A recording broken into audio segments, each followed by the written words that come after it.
Hello বন্ধুরা, আমি যখন বলবো মরুভূমি তখন আপনাদের মাথায় কি আসবে? সাহারা মরুভূমি, রাইট? আফ্রিকার একেবারে উত্তর দিকে অবস্থিত এই মরুভূমিটি 90,000 স্কয়ার কিলোমিটার জুড়ে অবস্থিত। সাহারা মরুভূমির পূর্ব দিকে রেড সি, উত্তরে ভূমধ্যসাগর এবং পশ্চিমে আটলান্টিক মহাসাগর দ্বারা পরিবেষ্টিত। শুধু তাই নয়, এই মরুভূমিটির ভেতরে 10টি দেশ রয়েছে, কিন্তু এই বিশাল এলাকা জুড়ে ছড়িয়ে ছিটিয়ে থাকা গরম বালির ভেতরে প্রচুর রহস্য চাপা পড়ে রয়েছে, যেগুলো জানবার জন্য বিজ্ঞানীরা দিনরাত এক করে চেষ্টা চালিয়ে যাচ্ছেন। টেকনোলজির অভাবেই হোক বা অন্য কোনো কারণে সাহারা মরুভূমির অনেক রহস্যই আজও আমাদের কাছে রহস্যই রয়ে গিয়েছে। তবে এই রহস্যগুলো আমাদের সামনে কখনোই উন্মোচিত হবে কিনা সেটা বলার সময় এখনও আসেনি। তো মিমজালের আজকের ভিডিওতে আপনারা জানতে চলেছেন সাহারা মরুভূমির রহস্য সম্পর্কে। তো চলুন শুরু করা যাক। বন্ধুরা, সাহারা মরুভূমি সম্পর্কে সবচেয়ে চাঞ্চল্যকর তথ্য এটাই যে সাহারা মরুভূমি কিন্তু আগে এমনটি ছিল না। এটা এক সময় চারিদিকে এতটাই সবুজে ঘেরা ছিল যে বর্তমান অ্যামাজন ফরেস্টের সামনেও তা হার মেনে যেত। এখন আপনারা নিশ্চয়ই ভাবছেন যে যে জায়গায় একসময় চারিদিকে সবুজে ঘেরা ছিল সেই জায়গায় এরকম পরিণতি কি করে হলো। এর উত্তর জানবার জন্য আমাদের 5,000 থেকে 11,000 বছর পেছনে যেতে হবে। আর এটা সেই সময় ছিল যখন আইসেজের বরফ ধীরে ধীরে শেষ হচ্ছিল, তার সাথে শেষ হতে শুরু করেছিল সাহারা মরুভূমির সবুজতা।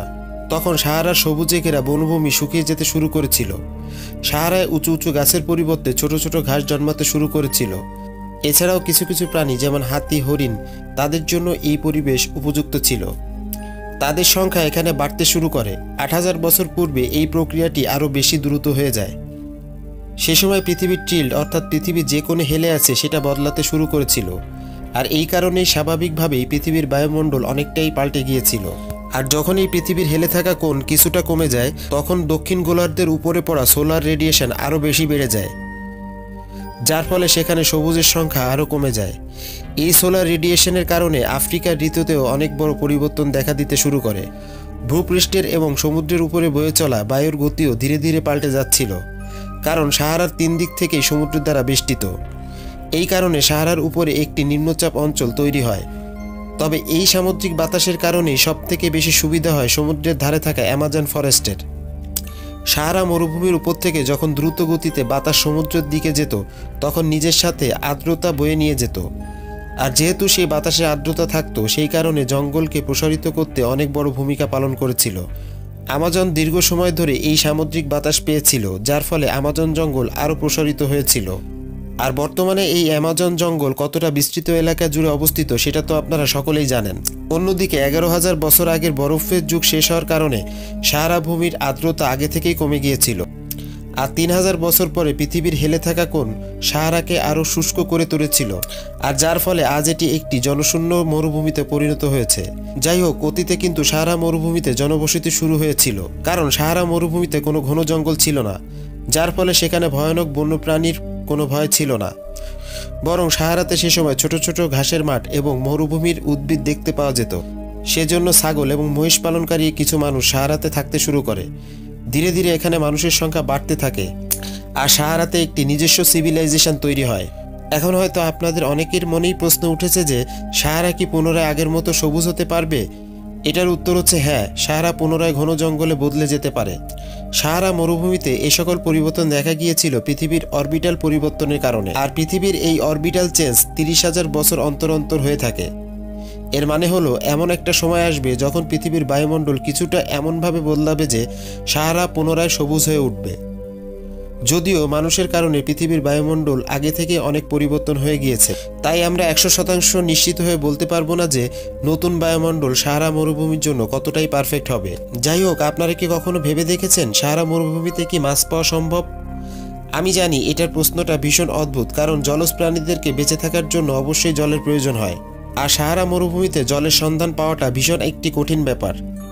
তবে বিজ্ঞানীরা এই জনশূন্য মরুভূমিতে মাছ তো পাননি, তবে মাছের জীবাশ্ম অবশ্যই খুঁজে পেয়েছেন। আর এই জীবাশ্ম আমাদের মানব সভ্যতার জন্য খুবই গুরুত্বপূর্ণ। এই জীবাশ্ম অনেক অজানা প্রশ্নের উত্তর দিয়ে থাকে। লিবিয়ার দক্ষিণ পশ্চিম অংশে বিজ্ঞানীরা এমন অনেক জীবাশ্ম পেয়েছেন যা 5,000 বছরেরও বেশি পুরনো। আর্কিওলজিস্টরা অনেক পেন্টিংও খুঁজে পেয়েছেন, যেগুলো থেকে জানা যায় যে গরম পরিবেশের কারণে ধীরে ধীরে কিভাবে সাহারা মরুভূমির থেকে প্রাণীর সংখ্যা কমে যেতে শুরু করে। আর এই গরমের কারণে আস্তে আস্তে ভেড়া, মহিষ এবং বাকি গবাদি পশুর সংখ্যাও ধীরে ধীরে কমে যেতে শুরু করে।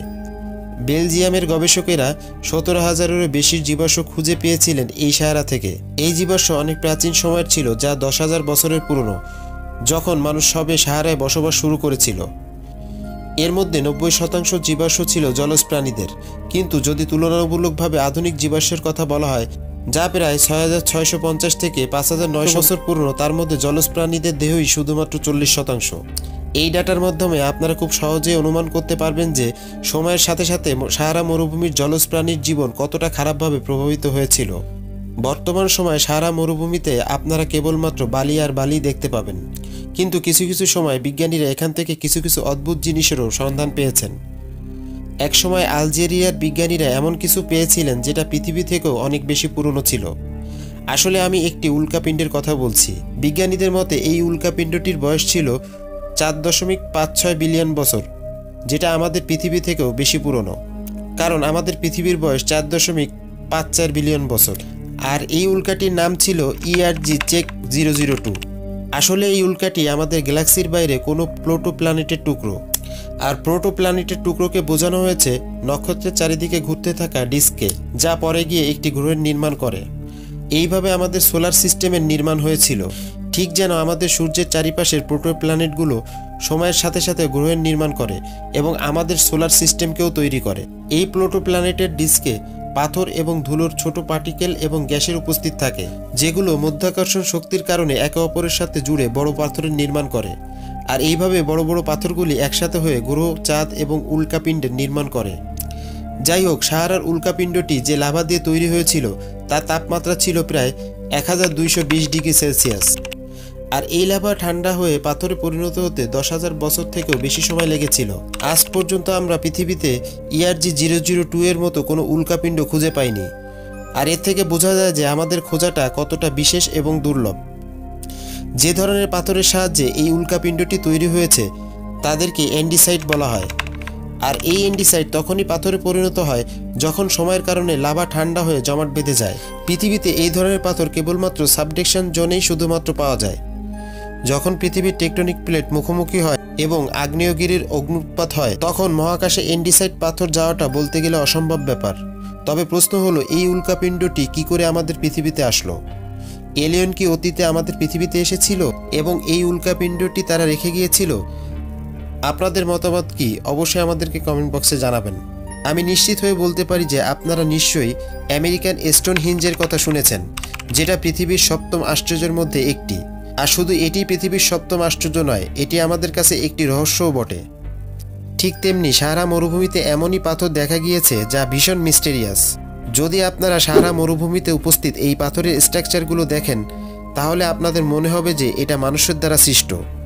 আর এমনটা মনে হওয়ার কারণ এর ভিতরে বেশ কিছু স্ট্রাকচার এতটাই নিখুঁতভাবে ডিজাইন করা হয়েছে যে আপনাদের মনেই হবে না এগুলো প্রকৃতির সৃষ্টি। তবে এমনটা হতেই পারে এর ভিতরে কোনোটা প্রাচীনকালের মানুষের দ্বারাই তৈরি। আর এখনও পর্যন্ত বিজ্ঞানীরা এই বিষয়টি সম্পর্কে নিশ্চিত হতে পারেননি যে এই স্ট্রাকচারগুলো কত হাজার বছরের পুরনো। তবে তারা এই বিষয়ে যদি নিশ্চিত হতে পারে, তবে তাহলে তারা এটা ধারণা করতে পারবে যে এগুলো মানুষের সৃষ্টি কিনা। স্ট্রাকচারগুলোর মধ্যে বেশিরভাগ স্ট্রাকচারই পশ্চিম সাহারায় অবস্থিত। এইগুলোর মধ্যে কিছু কিছুর গঠন গোলাকার, আবার কিছু কিছুর গঠন স্ট্রেট লাইনের মতো, আবার কিছু কিছু স্ট্রাকচার রয়েছে যেগুলো রেক্ট্যাঙ্গেল আকৃতির। কিন্তু কিছু কিছু স্ট্রাকচারে তো সমস্ত আকৃতির মেলবন্ধন। যেমন সাহারা মরুভূমিতে 630 মিটার লম্বা একটি পাথরের স্ট্রাকচারে আপনারা গোলাকার এবং সোজা লাইনের তৈরি একটি রেক্ট্যাঙ্গেল প্ল্যাটফর্মের উপর রাখা অবস্থায় দেখতে পাবেন। এর মধ্যে কিছু কিছু স্ট্রাকচার মানুষের দ্বারাই নির্মিত। সেই জায়গায় লোকেশন করার জন্য যদি আজ আমাদেরকে কোনো জায়গা মার্ক করতে হয়, তাহলে আমরা হয়তো এই ধরনের সাইনবোর্ড ব্যবহার করব। কিন্তু আজ থেকে হাজার হাজার বছর পূর্বে এই স্ট্রাকচারগুলো কোনো রাজার কবর অথবা গুরুত্বপূর্ণ জায়গা চিহ্নিত করার জন্য ব্যবহার করা হতো। যদিও প্রত্নতাত্ত্বিকরা এই স্ট্রাকচারের একদম সঠিক মানে বলতে পারেননি, তবে বিজ্ঞানীরা এখনও পর্যন্ত সাহারার মাটির নিচে এবং ভেতরে থাকা খনিজের উপরে গবেষণা চালিয়ে যাচ্ছেন। কারণ আজও মানুষ বিশ্বাস করে যে সাহারা মরুভূমির ভিতরে অনেক রহস্য চাপা পড়ে রয়েছে। হয়তো ভবিষ্যতে এ সকল রহস্য উন্মোচন করতে সফল হব আমরা। আপনাদের কি মতামত? অবশ্যই আমাদেরকে কমেন্ট বক্সে জানাবেন। আর ভিডিওটি যদি ভালো লেগে থাকে অবশ্যই আপনাদের বন্ধুদের সাথে শেয়ার করতে পারেন। আর এমন রহস্য রোমাঞ্চকর ইন্টারেস্টিং ভিডিও দেখতে চাইলে মিমজালের ইউটিউব চ্যানেলটি সাবস্ক্রাইব এবং ফেসবুক পেজটি ফলো করতে ভুলবেন না। দেখা হচ্ছে পরবর্তী কোনো ভিডিওতে, সেই পর্যন্ত ভালো থাকুন।